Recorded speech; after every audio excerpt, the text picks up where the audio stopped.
ಶ್ರೀಮಾತ್ರೆ ನಮಃ. ಹಿಂದಿನ ವಿಡಿಯೋದಲ್ಲಿ ಶ್ರೀಮಾತಾ ನಾಮಕ್ಕೆ ಪರಿಪೂರ್ಣವಾಗಿ ಅರ್ಥವನ್ನ ತಿಳ್ಕೊಂಡಿದ್ದೀವಿ. ಅದರ ನಂತರ ಬರ್ತಾ ಇರೋ ನಾಮ ಶ್ರೀ ಮಹಾರಾಜ್ಞಿ. ಇಲ್ಲಿ ನಮಗೆ ಗೊತ್ತಾಗ್ತಾ ಇರೋದು ಪರಿಪಾಲಕಿ. ರಾಣಿಯವರಿಗೆ ಹೇಗೆ ಸಂಪೂರ್ಣವಾಗಿ ಅಧಿಕಾರಗಳೆಲ್ಲ ಇರುತ್ತೋ ಹಾಗೆ. ನೋಡಿ, ತಾಯಿ ಇದ್ದಾಳೆ, ಮಕ್ಕಳನ್ನ ಹೆರ್ತಾಳೆ, ಅಷ್ಟೇ ಆಗೋಯ್ತು. ಕೆಲವರು ಹೇಳ್ತಿರ್ತಾರೆ ಮಕ್ಕಳನ್ನ ಹೆರಬಹುದು, ಆದ್ರೆ ಅವರ ಜಾತಕವನ್ನ ಹೆರೋಕಾಗತ್ತಾ ಅಂತ. ಇದನ್ನ ಯಾರು ಹೇಳ್ಬೋದು? ಲೋಕದಲ್ಲಿನ ತಾಯಿ. ಕೇವಲ ಮಾತೆ ಆದ್ರೆ ಈ ಮಾತನ್ನ ಹೇಳ್ತಾಳೆ. ಆದ್ರೆ ಇವಳು ಕೇವಲ ಮಾತೆ ಅಲ್ಲ, ಮಹಾರಾಣಿ ಕೂಡ. ಅದು ಇವಳ ದೊಡ್ಡತನ. ಅಂದ್ರೆ ಕೇವಲ ಹೆತ್ತ ತಾಯಿ ಮಾತ್ರ ಅಲ್ಲ, ಸರ್ವ ಸಮರ್ಥತೆಯನ್ನ ಹೊಂದಿದವಳು. ಲೋಕದಲ್ಲಿ ಹೆತ್ತ ತಾಯಿ ತನ್ನ ಮಗು ಅಳ್ತಿದ್ರೆ ಎಲ್ಲಿವರೆಗೂ ಆಗುತ್ತೋ ತನ್ನಿಂದ ಏನಾಗುತ್ತೋ ಮಾಡ್ತಾಳೆ. ಆಮೇಲೆ ಅಯ್ಯೋ ನನ್ ಮಗನಿಗೆ ಏನಾಯ್ತು ಅಂತ ಭಯ ಪಡ್ತಾಳೆ. ಆದ್ರೆ ಇವಳು ಹಾಗಲ್ವಂತೆ, ಏನನ್ನಾದ್ರೂ ಮಾಡಬಹುದಂತಹ ತಾಯಿ. ಅದಕ್ಕೆ ಮಹಾರಾಜ್ಞಿ. ಸಂಪೂರ್ಣವಾದ ಅಧಿಕಾರ ಇದೆ ಇವಳಿಗೆ, ಅಧಿಕಾರದಿಂದನೇ ಪಾಲನೆ ಮಾಡ್ತಾಳೆ. ಅದಕ್ಕೆ ಮಹಾರಾಜ್ಞಿ ಅಂದ್ರೆ ಇವಳನ್ನ ಮೀರಿದ ರಾಣಿ ಇನ್ಯಾರೂ ಇಲ್ಲ, ಸರ್ವ ಜಗತ್ತಿಗೂ ಪರಿಪಾಲಕಿ. ಆದ್ದರಿಂದ ಮಹಾರಾಜ್ಞಿ. ಇದರಲ್ಲಿರೋ ಬೀಜಾಕ್ಷರ ಶಕ್ತಿಯನ್ನ ತೋರಿಸಿ ಅಂತೀರಾ? ಇದು ಈಕಾರದಿಂದ ಪೂರ್ತಿ ಆಗ್ತಾ ಇದೆ. ಶ್ರೀಂ ಮಹಾ, ಇಲ್ಲಿ ಎಲ್ಲ ಶ್ರೀಂ ಮಾತಾ, ಶ್ರೀಂ ಮಹಾರಾಜ್ಞಿ, ಶ್ರೀಂ ಮತ್ ಸಿಂಹಾಸನೇಶ್ವರಿ ಅಂತ ಪೂರ್ತಿ ಆಗ್ತಾ ಇದೆ. ಈ ಪದಗಳನ್ನ ನೋಡಿ, ಶ್ರೀಗೆ ಬೀಜ ಸೇರಿದ್ರೆ ಶ್ರೀಂ ಆಗುತ್ತೆ ಅಂತ ಹೇಳ್ಕೊಂಡಿದೀವಿ. ನಮಗ್ ಗೊತ್ತಾಗದೆ ಇರೋ ಹಾಗೆ ಇಲ್ಲಿ ಬೀಜವನ್ನ ಅಳವಡಿಸಿದ್ದಾರೆ, ಪರಿಶೀಲನೆ ಮಾಡಿ. ಶ್ರೀ ಮಾತಾ ಅಂತ ಹೇಳ್ತಿದ್ದ ಹಾಗೆ ನಮಗ್ ಗೊತ್ತಿಲ್ಲದ ಹಾಗೇನೆ ಇಲ್ಲಿ ಶ್ರೀಂ ಅನ್ನೋ ಬೀಜಾಕ್ಷರ ಬಂದಿದೆ. ಶ್ರೀ ಮಹಾರಾಜ್ಞಿ ಅಂತ ಹೇಳ್ದಾಗ್ಲೂ ಶ್ರೀಂ ಅಲ್ಲಿ ಸೇರ್ಕೊಳ್ತು. ಆ ಮಹಾಕ್ಷರದಲ್ಲಿ ಓಂಕಾರ ಇದೆ. ಶ್ರೀಂ ಮತ್ ಸಿಂಹಾಸನೇಶ್ವರಿಯಲ್ಲೂ ಶ್ರೀಂ ಇದೆ, ಅಲ್ಲೂ ಕೂಡ ನೋಡಿ. ಹಾಗಾಗಿ ನಮಗೆ ಗೊತ್ತಿಲ್ಲದೇನೆ ಈ ಮೊದಲಿನ 3 ನಾಮಗಳನ್ನ ಹೇಳಿದ್ರು 3 ಸಾರಿ ಶ್ರೀಂ ಬೀಜಾಕ್ಷರವನ್ನ ಹೇಳಿದ ಹಾಗಾಗುತ್ತೆ ನೋಡಿ. ವಿಡಿಯಾಗಿ ಶ್ರೀಂ ಅಂದ್ರೆ ಉಪದೇಶ ಬೇಕು, ನಾಮದ ಜೊತೆಗೆ ಕಲಿಸಿ ಶ್ರೀಂ ಅಂದ್ರೆ ಉಪದೇಶ ಅವಶ್ಯಕತೆ ಇಲ್ಲ, ಫಲಿತ ಮಾತ್ರ ಬರುತ್ತೆ. 3 ಸಾರಿ ಶ್ರೀಂ ಬೀಜವನ್ನ ಹಾಕಿದ್ದಾರೆ ಇಲ್ಲಿ, 3 ಸಾರಿ ಶ್ರೀಂ ಬೀಜವನ್ನ ಕೊಟ್ಟಿದ್ದಾರೆ ಇಲ್ಲಿ. ಯಾಕೆ ಅಂದ್ರೆ 3 ಅಮ್ಮಂದರಿಗೂ ಕೂಡ ಮೂಲವಾದ ತಾಯಿ. ಶ್ರೀಯಲ್ಲಿ 3 ಇದ್ದಾವೆ, ಶ್ರೀಯಿಂದ ಬರುವ ನಾಮದಲ್ಲಿ 3 ಇದ್ದಾವೆ ನೋಡಿ. ಶ್ರೀಮಾತಾ, ಶ್ರೀ ಮಹಾರಾಜ್ಞಿ, ಶ್ರೀಮತ್ ಸಿಂಹಾಸನೇಶ್ವರಿ. ಅಸಲು ಶ್ರೀಂಕಾರವು ಲಕ್ಷ್ಮೀ, ಸರಸ್ವತಿ, ದುರ್ಗಾ 3 ಜನರಿಗೂ ಕೂಡ ಸರಿ ಹೋಗುತ್ತೆ ಆ ಬೀಜಾಕ್ಷರ. ಅದು ಇದರಲ್ಲಿರುವ ಪ್ರತ್ಯೇಕತೆ. ಅದಕ್ಕೆ ಶ್ರೀಮಾತಾ, ಶ್ರೀ ಮಹಾರಾಜ್ಞಿ. ಅದರಲ್ಲಿ ಈ ಶ್ರೀಂ ಮಹಾರಾಜ್ಞಿಯಲ್ಲಿ ಹೆಚ್ಚು ಬೀಜಾಕ್ಷರವನ್ನ ಒತ್ತಿ ಹೇಳುತ್ತೆ ನೋಡಿ. ಇಲ್ಲಿ ಶ್ರೀಂ ಮಹಾರಾಜ್ಞಿ, ಶ್ರೀಂ ಆ ಹ 3 ಇದಾವಂತೆ. ಮಾತೃಕಾವರ್ಣ ಶಕ್ತಿಯನ್ನ ಇಲ್ಲಿ ಇಟ್ಟಿದ್ದಾರೆ, ಅದಕ್ಕೆ ಹೇಳಿದ್ದಾರೆ ಪ್ರಾರಂಭದಲ್ಲಿ ಆಕಾರ, ಅಂತ್ಯದಲ್ಲಿ ಹಕಾರ. ಇದು ಅಮ್ಮನವರ ಅದ್ಭುತ ವಿದ್ಯೆ. ಅಹಮಿತ್ಯೇವ ವಿಭಾವಯೇ ಭವಾನಿ ಇದೆಯಲ್ಲ, ಅಲ್ಲಿ ಅಹಂ ಅಂದ್ರೆ ನಾನಲ್ಲ, ಅಹಂ ಅನ್ನೋದು ಒಂದು ಮಹಾಮಂತ್ರ ಶಕ್ತಿ. ಆ ಹಂ, ಆ ಹ ಬೀಜ ಅಂದ್ರೆ ನಾದ ಬೇಕಲ್ವಾ, ಆ ನಾಮಕ್ಕೆ ಹಂ ಸೇರಿ ಆ ಹಂ. ಶ್ರೀಂ ಮಹಾರಾಜ್ಞಿ, ಶ್ರೀಂ ಆ ಹ ಅಲ್ಲಿ ಬಂತು ನೋಡಿ. ಆ ಅಂದ್ರೆ ಸೃಷ್ಟಿಯ ಆದಿ, ಹ ಸೃಷ್ಟಿಯ ಸ್ಪಂದನ ಶಕ್ತಿ. ಅಕಾರ ಹಕಾರಗಳಿಗೆ ತುಂಬಾ ವಿಶೇಷಗಳಿವೆ, ಪೂರ್ತಿ ಶಕ್ತಿ ಅದರಲ್ಲಿದೆ ಅಕಾರ ಹಕಾರಗಳಲ್ಲಿ. ಅಕಾರ ಈಶ್ವರ, ಅವನ ಶಕ್ತಿ ಹಕಾರ ಅಂತೆ. ಶ್ರೀಂ ಮಹಾರಾಜ್ಞಿ, ಯಾರು ಶ್ರೀಯಾಗಿ ಇದ್ದಾಳೋ, ಅಕಾರ ಹಕಾರ ರೂಪಿಣಿಯಾಗಿ ಸಮಸ್ತ ಮಾತೃಕಾವರ್ಣ ರೂಪಿಣಿಯಾಗಿದ್ದಾಳೋ ಅಂತಹ ರಾಣಿ. ಶ್ರೀ ಮಹಾರಾಜ್ಞಿ ಅಂದ್ರೆ ಈ ಒಂದು ಅರ್ಥವನ್ನು ಕೂಡ ನಾವು ಹೇಳ್ಕೊಳ್ತಾ ಇದ್ದೀವಿ. ಶ್ರೀ ಮಹಾರಾಜ್ಞಿ ಅಂದ್ರೆ ಸ್ಥಿತಿಕಾರಿಣಿ. ಇನ್ನು 3ನೇ ನಾಮ ಶ್ರೀಮತ್ ಸಿಂಹಾಸನೇಶ್ವರಿ. ಅಮ್ಮನವರು ಇರೋ ಸಿಂಹಾಸನದ ಹೆಸರೇನು? ಶ್ರೀಮತ್ ಸಿಂಹಾಸನ. ಶ್ರೀಮಂತವಾದ ಸಿಂಹಾಸನದ ಮೇಲೆ ಈಶ್ವರಿ ಅವಳು. ಸಾಧಾರಣವಾಗಿ ರಾಣಿ ಇದ್ದಾಳೆ ಅಂದ್ರೆ ಸಿಂಹಾಸನದ ಮೇಲೆ ಕುತ್ಕೋಬೇಕು. ಸಿಂಹಾಸನದ ಮೇಲೆ ಆಜ್ಞೆಯನ್ನ ಹೊರಡಿಸಿದ್ರೆ ಪ್ರತಿಯೊಬ್ಬರು ಪಾಲಿಸಬೇಕಾದದ್ದೇ. ಸಾಧಾರಣವಾಗಿ ರಾಜರು ರಾಜಧಾನಿ ನಗರದಲ್ಲಿ, ಅವರ ಕೋಟೆಯಲ್ಲಿ, ಅವರ ಸಭಾಭವನದಲ್ಲಿ ಇರುವ ಸಿಂಹಾಸನದ ಮೇಲೆ ಕುತ್ಕೊಂಡು ಆಜ್ಞೆಯನ್ನ ಮಾಡ್ತಾರೆ. ಆದ್ರೆ ಇವಳು ಸರ್ವವನ್ನೂ ಪಾಲನೆ ಮಾಡುವ ತಾಯಿ ಅಲ್ವಾ, ಹಾಗಾದ್ರೆ ಇವಳು ಎಲ್ಲಿ ಕುತ್ಕೊಂಡು ಆಜ್ಞೆಯನ್ನ ಮಾಡ್ತಾಳೆ? ಯಾವ ಸಿಂಹಾಸನ, ಎಲ್ಲಿರ್ತಾಳೆ? ಎಲ್ಲೇ ಆದ್ರೂ ಹತ್ತಿರದಲ್ಲಿ ಇದ್ದು ಪಾಲನೆ ಮಾಡಿದ್ರೆ ಚೆನ್ನಾಗಿರುತ್ತೆ, ಆಗ ಲೋಪ ಇರೋದಿಲ್ಲ. ಎಲ್ಲಿ ಕುತ್ಕೊಂಡು ಪರಿಪಾಲನೆ ಮಾಡ್ತಾಳೆ ಅಂದ್ರೆ ಪ್ರತಿಯೊಬ್ಬರ ಹೃದಯದಲ್ಲೂ ಕುಳಿತುಕೊಂಡು ಪರಿಪಾಲನೆ ಮಾಡ್ತಾಳೆ ಈ ಜಗನ್ಮಾತೆ. ಇದು ತಿಳ್ಕೋಬೇಕು. ಎಲ್ಲಿಂದಾನೂ ಅಲ್ವಂತೆ, ನಿಮ್ಮ ಹೃದಯದಲ್ಲಿ ಅವಳು ಆಸನವನ್ನ ಹಾಕೊಂಡು ಕೂತ್ಕೊಂಡು ಪರಿಪಾಲನೆ ಮಾಡ್ತಾಳಂತೆ. ನಮ್ಮೆಲ್ಲರ ಹೃದಯದಲ್ಲಿ ಆಸನವನ್ನ ಹಾಕೊಂಡು ಕೂತ್ಕೊಂಡಿದ್ದಾಳೆ. ಆ ಆಸನ ತುಂಬಾ ಅಥಾರಿಟಿಯಿಂದ ಕೂತ್ಕೊಂಡಿದೆಯಂತೆ. ಅಥಾರಿಟಿಯಿಂದ ಕೂತ್ಕೊಂಡಿರೋ ಆಸನವೇ ಸಿಂಹಾಸನ. ಅಧಿಕಾರಾಸನ ಸಿಂಹಾಸನ. ಸಿಂಹಾಸನ ಅಂದ್ರೆ ಶ್ರೇಷ್ಠತ್ವ. ಇನ್ನೊಂದು ಅರ್ಥವನ್ನ ನೋಡಿ, ಸಿಂಹ ಶಬ್ದಕ್ಕೆ ಕೇವಲ ಹಿಂಸ ಅಂತ ಹೇಳ್ಕೊಂಡಿದ್ವಿ ಅಲ್ವಾ, ಶ್ರೇಷ್ಠ ಪುರುಷ ಸಿಂಹ ಅಂತ ಹೇಳ್ತಾ ಇರ್ತೀವಿ. ಅದಕ್ಕೆ ಸಿಂಹಕ್ಕೆ ಮೃಗರಾಜ ಅಂತ ಹೆಸರು ಅಲ್ವಾ. ಜಂತುಗಳಲ್ಲಿ ದೊಡ್ಡ ಸ್ಥಾನ. ಮೃಗಾಣಾಂಚ ಮೃಗೇಂದ್ರೋಹೋ ವೈನತೇಶ್ಚ ಪಕ್ಷಿಣಾಂ ಅಂತ ಹೇಳಿದ್ದಾರೆ. ಯಾರು? ಕೃಷ್ಣ ಪರಮಾತ್ಮ ಗೀತೆಯಲ್ಲಿ ಹೇಳಿದಾನಲ್ಲ. ಅದಕ್ಕೆ ಸಿಂಹ ಅಂದ್ರೇನೆ ಶ್ರೇಷ್ಠ ವಾಚಕ. ಅಮ್ಮನವರು ಶ್ರೇಷ್ಠವಾದ ಆಸನದ ಮೇಲೆ ಕುತ್ಕೊಂಡಿದ್ದಾರಂತೆ. ಅಮ್ಮ ಅಲ್ಲಿಂದ ಅಧಿಕಾರವನ್ನ ಮಾಡ್ತಿದ್ದಾಳೆ. ಶ್ರೇಷ್ಠವಾದ ಆಸನ ಯಾವುದು? ಶರೀರವನ್ನ ಪೂರ್ತಿಯಾಗಿ ಪಾಲಿಸ್ತಿರುವ ಅಮ್ಮನವರು ಹೃದಯ ಅನ್ನೋ ಶ್ರೇಷ್ಠವಾದ ಆಸನದ ಮೇಲೆ ಕೂತ್ಕೊಂಡು ಪಾಲನೆಯನ್ನ ಮಾಡ್ತಿದ್ದಾರೆ. ಆ ಅಮ್ಮನ ಆಸನ ಎಲ್ಲಿದೆ? ಪ್ರಪಂಚದಾದ್ಯಂತ ಅವಳ ಆಸನವೇ ಇದೆ. ಅದೇ ಶ್ರೀಮಂತವಾದ ಆಸನ. ಶ್ರೀ ಅಂದ್ರೆ ಶಕ್ತಿ ಅಂತ ಹೇಳ್ಕೊಂಡ್ವಿ. ಹಾಗೆ ಶ್ರೀ ಅಂದ್ರೆ ಚೈತನ್ಯ. ಶಕ್ತಿ ಅಂದ್ರೆ ಚೈತನ್ಯವೇ. ಇನ್ನೊಂದು ಅರ್ಥ ಸ್ಪಷ್ಟತೆಗೋಸ್ಕರ ಹೇಳ್ತಾ ಇದ್ದೀವಿ. ಚಿಚ್ಚಕ್ತಿ ಅಲ್ವಾ, ಆ ಚೈತನ್ಯವೇ ಶ್ರೀ. ಅದಕ್ಕೆ ಶ್ರೀಮಾತ. ಶ್ರೀ ಅಂದ್ರೆ ಮಹತ್ವವಾದದ್ದು ಅಂತ ಕೂಡ ಅರ್ಥ. ಶ್ರೀ ಅಂದ್ರೆ ಪೂಜ್ಯರು, ಗೌರವಾನ್ವಿತರು ಅಂತ ಅರ್ಥ. ಶ್ರೀಮಾತಾ ಅಂದ್ರೆ ಪೂಜ್ಯಳಾದ ತಾಯಿ ಅಂತ ಅರ್ಥ. ಇಲ್ಲಿ ಇನ್ನೊಂದು ಅರ್ಥವನ್ನು ತಿಳ್ಕೊಂಡ್ವಿ. ಶ್ರೀ ಅಂದ್ರೆ ಪೂಜ್ಯಳಾದಂತಹ ತಾಯಿ. ಎಲ್ಲರೂ ಪೂಜಿಸೋ ತಾಯಿ ಇವಳು. ಪೂಜ್ಯಳು ಅಂದ್ರೆ ಯಾರಿಂದ?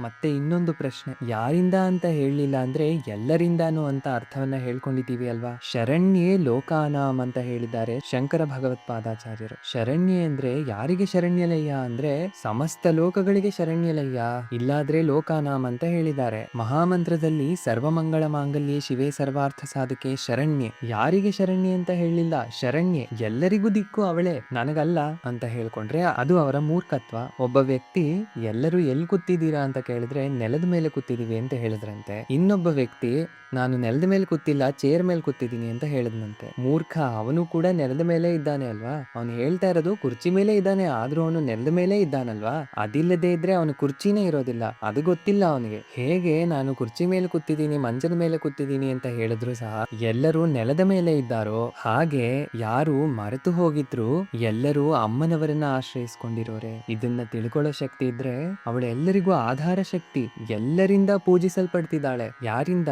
ದೇವತೆಗಳಿಂದ, ಋಷಿಗಳಿಂದ, ಎಲ್ಲರಿಂದಲೂ ಆರಾಧಿಸಲ್ಪಡ್ತಿದ್ದಾಳೆ, ಪೂಜಿಸಲ್ಪಡ್ತಿದ್ದಾಳೆ. ಶ್ರೀಮಾತಾ ಅಂದ್ರೆ ಮಹಾತಾಯಿ. ಈ ಲೋಕದಲ್ಲಿ ಒಂದೊಂದು ಜನ್ಮಕ್ಕೆ ಒಂದೊಂದು ತಾಯಿ ಅಂತೆ. ನೀನು ಎಷ್ಟು ಜನ್ಮ ಎತ್ತಿದರೂ ಅಷ್ಟು ತಾಯಂದ್ರು ಬದಲಾದ್ರು, ಆದ್ರೆ ಈ ತಾಯಿ ಮಾತ್ರ ನೀನು ಎಷ್ಟು ಜನ್ಮವನ್ನ ಎತ್ತಿದರೂ ಬದಲಾಗದೆ ಅವಳೇ ಇದ್ದಾಳೆ. ಅಸಲು ನಾವು ಯಾವ ಜನ್ಮ ಎತ್ತಬೇಕು ಅಂತ ನೋಡ್ಕೊಳ್ತಿದ್ದಾಳೆ ಅವಳು. ನಮಗೆ ಜನ್ಮ ಇಲ್ಲ ಅಂದ್ರೂ ಇವಳೇ ತಾಯಿ. ಯಾಕೆ ಅಂದ್ರೆ ನಾವು ಜನ್ಮವನ್ನ ಎತ್ತಿದ್ರು ಜನ್ಮ ಎತ್ತದೇ ಇದ್ರು ನಾವ್ ಇರ್ತೀವಿ ಅಲ್ವಾ. ನಾವಿದೀವಿ ಅಂದ್ಮೇಲೆ ಅವಳಿದ್ದಾಳೆ. ಅವಳಿಲ್ಲ ಅಂದ್ರೆ ನಾವು ಹೇಗಿರ್ತೀವಿ? ಈ ತಾಯಂದ್ರು ಈ ಶರೀರಕ್ಕೆ ಕರ್ತರು ಕೆಲವು ಕಾಲದವರೆಗೆ, ಆದ್ರೆ ಈ ತಾಯಿ ಯಾವಾಗ್ಲೂ ಇವಳೇ ಅಧಿಕಾರಿ ಅಂತೆ. ಅದಕ್ಕೆ ಅಮ್ಮ ಎಷ್ಟು ತಾಯಿಯರ ಹೊಟ್ಟೆಯಲ್ಲಿ ಬಿದ್ದು ಎಷ್ಟು ಜಠರ ವೇದನೆಯನ್ನ ಅನುಭವಿಸಿದ್ನೋ. ನಿಜವಾದ ತಾಯಿ ನಿನ್ನನ್ನ ಮರ್ತು ಹೋಗಿದ್ದೆ ಅಮ್ಮ, ಈಗ ನೀನು ತಾಯಿ ಅಂತ ತಿಳ್ಕೊಂಡೆ. ಯಾವಾಗ ನಾವು ನಿಜವಾದ ತಾಯಿಯನ್ನ ತಿಳ್ಕೊತೀವೋ ಮತ್ತೆ ಜಠರ ವೇದನೆ ಇರೋದಿಲ್ವಂತೆ. ಇದನ್ನ ತಿಳ್ಕೊಳ್ಳಿ. ನಿಜವಾದ ತಾಯಿಯನ್ನ ತಿಳ್ಕೊಳ್ಳೋವರೆಗೂ ಅಮ್ಮಂದರು ಬದಲಾಗ್ತಾ ಇರ್ತಾರೆ. ಅಸಲಾದ ಅಮ್ಮನ್ನ ತಿಳ್ಕೊಂಡ್ರೆ ಮತ್ತೆ ಮಾಮೂಲು ಅಮ್ಮಂದರು ಇರೋದಿಲ್ಲ. ಮತ್ತೆ ಅವರಿಗೆ ಜಠರ ವೇದನೆ ಇಲ್ಲ ಅಂದ್ರೆ ಮೋಕ್ಷ. ಅದಕ್ಕೆ ಅವಳು ನಿಜವಾದ ತಾಯಿ ಅಂತ ಹೇಳಿದ್ದಾರೆ. ಮಹಾ ತಾಯಿ ಅವಳು. ಅದಕ್ಕೆ ಅವಳನ್ನ ಅಮ್ಮಂದರಿಗೆ ಅಮ್ಮ ಅಂತ ಕರ್ತಿರೋದು. ಅದಕ್ಕೆ ಶ್ರೀಮಾತಾ, ಶ್ರೀ ಮಹಾರಾಜ್ಞಿ, ಶ್ರೀಮತ್ ಸಿಂಹಾಸನೇಶ್ವರಿ ಅಂತ ದೊಡ್ಡ ಮಹಾರಾಣಿ ಅವಳು ಸಿಂಹಾಸನದ ಮೇಲೆ ಕೂತ್ಕೊಂಡು ಪಾಲನೆ ಮಾಡ್ತಿದ್ದಾಳೆ. ಅವಳ ಸಿಂಹಾಸನ ಯಾವುದು? ಯಾವುದೂ ಅಲ್ಲ, ಎಲ್ಲ. ಇಲ್ಲಿ ಸಿಂಹಾಸನೇಶ್ವರಿ ಅಂದ್ರೆ ಸಾಮಾನ್ಯ ಅಲ್ಲ. ಸಿಂಹಾಸನೇಶ್ವರಿ ಮಂತ್ರ ಅಂತ ಒಂದು ವಿದ್ಯೆ ಇದೆ. ಸಿಂಹಾಸನೇಶ್ವರಿ ಅಂದ್ರೆ ಅಮ್ಮನವರ ಸಿಂಹಾಸನದ ಬಗ್ಗೆ ಗಟ್ಟಿಯಾಗಿ ಆಲೋಚನೆ ಮಾಡಿ. ಶ್ರೀಚಕ್ರ ರಾಜ ಸಿಂಹಾಸನೇಶ್ವರಿ ಕೀರ್ತನೆ ಮಾಡಿದ್ದಾರೆ ಅಲ್ವಾ. ಶ್ರೀಚಕ್ರವೇ ಅವಳ ಸಿಂಹಾಸನ. ಆ ಶ್ರೀಚಕ್ರ ಅನ್ನೋ ಸಿಂಹಾಸನದ ಮೇಲೆ ಕೂತ್ಕೊಂಡು ಲೋಕವನ್ನ ಪಾಲನೆ ಮಾಡಿದ್ದಾಳೆ. ಆದ್ರಿಂದ ಶ್ರೀಮತ್ ಸಿಂಹಾಸನ ಅಂದ್ರೆ ಶ್ರೀಚಕ್ರ. ಶ್ರೀಚಕ್ರದಲ್ಲಿ ಕೂತ್ಕೊಳ್ಳುವ ಈಶ್ವರಿಯೇ ಶ್ರೀಮತ್ ಸಿಂಹಾಸನೇಶ್ವರಿ. ಇದು ಇನ್ನೊಂದು ಅರ್ಥ. ಲಯಕಾರಿಣಿ ಅಂತ ಮೊದಲೇ ಅರ್ಥವನ್ನ ಹೇಳ್ಕೊಂಡಿದೀವಿ. ಯಾವುದನ್ನ ತಗೋಬೇಕೋ ತಗೊಳ್ಳಿ. ಅದಕ್ಕೆ ಶ್ರೀಮತ್ ಸಿಂಹಾಸನೇಶ್ವರಿ. ಈಗ ಸಿಂಹಾಸನ ಅಂದ್ರೆ ಏನು ಅಂತ ಸ್ವಲ್ಪ ಆಲೋಚನೆ ಮಾಡೋಣ. ಅಮ್ಮ ಅಂತಿದ್ದಾಗೆ ಮೊದಲು ತಿಳ್ಕೋಬೇಕಾದಂತಹ ಭಾವನೆ ಏನು ಅಂದ್ರೆ, ಏನೋ ಹಿಂದೂ ಅನ್ನುವಂತಹ ವ್ಯಕ್ತಿಗಳಲ್ಲಿ ಕೆಲವು ಶಾಕ್ತೇಯರು ಅನ್ನುವಂತಹ ಜನ ಪೂಜಿಸುವಂತಹ ಒಂದಲ್ಲ ಒಂದು ದೇವತೆ ಅನ್ನೋ ಭಾವನೆ ನಿಮ್ಮ ಮನಸ್ಸಿನಲ್ಲಿದ್ರೆ ಅದನ್ನ ಮೊದಲು ತೆಗೆದು ಹಾಕ್ಬಿಡಿ. ಅಮ್ಮ ಅಂತಿದ್ದ ಹಾಗೆ ಸರ್ವ ಜೀವಿಗಳಿಗೂ ಆಧಾರವೇ, ಆಶ್ರಯ ಶಕ್ತಿಯಾಗಿ ಇರುವವಳು ಅವಳೊಬ್ಬಳೇ. ಅವಳನ್ನ ಬಿಟ್ಟು ಇನ್ನೊಂದು ಇಲ್ಲ. ಅವಳ ಬಗ್ಗೆ ವಿವೇಚನೆ ಮಾಡೋದನ್ನ ಶುರು ಮಾಡೋಣ. ವಿವೇಚನೆ ಮಾಡೋದೇ ಲಲಿತಾ ಸಹಸ್ರನಾಮವನ್ನ ತಿಳ್ಕೊಳ್ಳೋದು. ಅದು ತಿಳಿದರೆ ಅವಳನ್ನ ಬಿಟ್ಟು ಇನ್ನೊಂದು ಇಲ್ಲ, ಅದೇ ಜ್ಞಾನ. ಮತ್ತೆ ನಾನು ಕೂಡ ನಾನು ಅಂತ ಹೇಳ್ತಾ ಇರೋದು ಅವಳಿಂದನೇ. ಆದ್ರಿಂದ ನಾನು ಅನ್ನೋದನ್ನ ತೆಗೆದು ಬಿಸಾಕು. ಇನ್ನು ಇರೋದು ಒಬ್ಬಳೆ, ಇರೋದೆಲ್ಲ ಒಂದೇ. ಅದನ್ನ ತಿಳ್ಕೋಬೇಕು. ಅದೇ ಲಲಿತಾ ಸಹಸ್ರನಾಮ ವಿದ್ಯಾ ಅಂದ್ರೆ. ಈಗ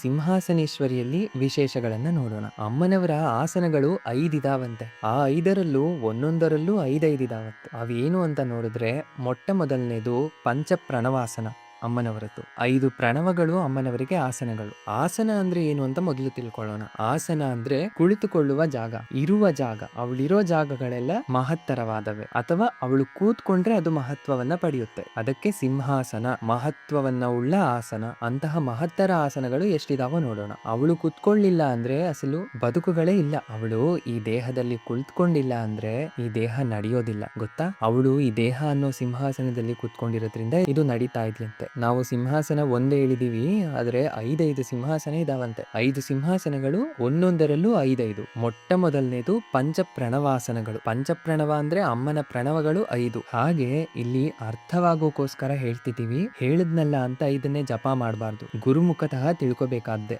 ಐಂಕಾರ, ಹ್ರೀಂಕಾರ, ಶ್ರೀಂಕಾರ, ಕ್ಲೀಂಕಾರ, ಸೌಹು, ಈ 5 ಅಮ್ಮನವರ ಪ್ರಣವಗಳು ಅಂತ ಹೇಳ್ತಾರೆ. ಪಂಚ ಪ್ರಣವದ್ವಿರೇಪ ನಳಿನಿ, ರಾಜರಾಜೇಶ್ವರಿ ಸ್ತೋತ್ರದಲ್ಲಿ ಓದ್ತಿರ್ತೀರಾ ಅಲ್ವಾ? ಅದಕ್ಕೆ ಪಂಚ ಪ್ರಣವಗಳು. ಈ ಪಂಚ ಪ್ರಣವಗಳನ್ನು ವ್ಯಾಪಿಸಿರುವವಳು ಅವಳೇ. ಕೂತ್ಕೊಂಡಿದ್ದಾಳೆ ಅಂದ್ರೆ ವ್ಯಾಪಿಸಿದ್ದಾಳೆ, ಇದ್ದಾಳೆ ಅಂತ ಅರ್ಥ. ಆಸನ ಅಂದ್ರೆ ಇರುವುದು, 5ರಲ್ಲೂ ಅವಳೇ ಇದ್ದಾಳೆ. ಪಂಚಪ್ರಣವಾಸನಗಳು ಅಂದ್ರೆ ಆ 5ರಲ್ಲಿ ಇರೋಳು ಅವಳೆ. ಅದೇ ವಿಧವಾಗಿ ಪಂಚ ದಿಗಾಸನ, 5 ದಿಕ್ಕಲ್ಲೂ ಅವಳೇ ಇದ್ದಾಳಂತೆ. 5 ದಿಕ್ಕುಗಳು ಅಂದ್ರೆ 4 ದಿಕ್ಕುಗಳು ಊರ್ಧ್ವ ದಿಶ ಅಂದ್ರೆ ಆಕಾಶ ದಿಕ್ಕು, ಅವೇ ಪಂಚ ದಿಗಾಸನಗಳು. ಹಾಗೆ ಪಂಚಭೂತಗಳು, ಇವು ಅವಳಾಸನಗಳೇ. ಅವಳೇ ಇಲ್ಲ ಅಂದ್ರೆ ಪಂಚಭೂತಗಳು ಏನೂ ಕೆಲಸ ಮಾಡೋದಿಲ್ಲ. ಹಾಗಾಗಿ ಯಾವ ಭೂತ ಆ ವಿಧವಾಗಿ ಕೆಲಸ ಮಾಡ್ಬೇಕು ಅಂದ್ರೆ ಅದರಲ್ಲಿ ಶಕ್ತಿ ಇರ್ಬೇಕಾ ಬೇಡವಾ? ಅಗ್ನಿಯಲ್ಲಿ ಶಕ್ತಿ ಬಿಸಿಯಾಗಿ ಬೆಳಕಿನ ರೂಪದಲ್ಲಿ ಬರ್ತಾ ಇದೆ, ವಾಯುವಿನಲ್ಲಿ ಶಕ್ತಿ ಬೀಸೋದಾಗಿ ಪ್ರಾಣವಾಗಿ ಬರ್ತಾ ಇದೆ. ಒಂದೊಂದರಲ್ಲೂ ಶಕ್ತಿ ಒಂದೊಂದು ವಿಧವಾಗಿ ಪ್ರಕಟವಾಗ್ತಾ ಇದೆ.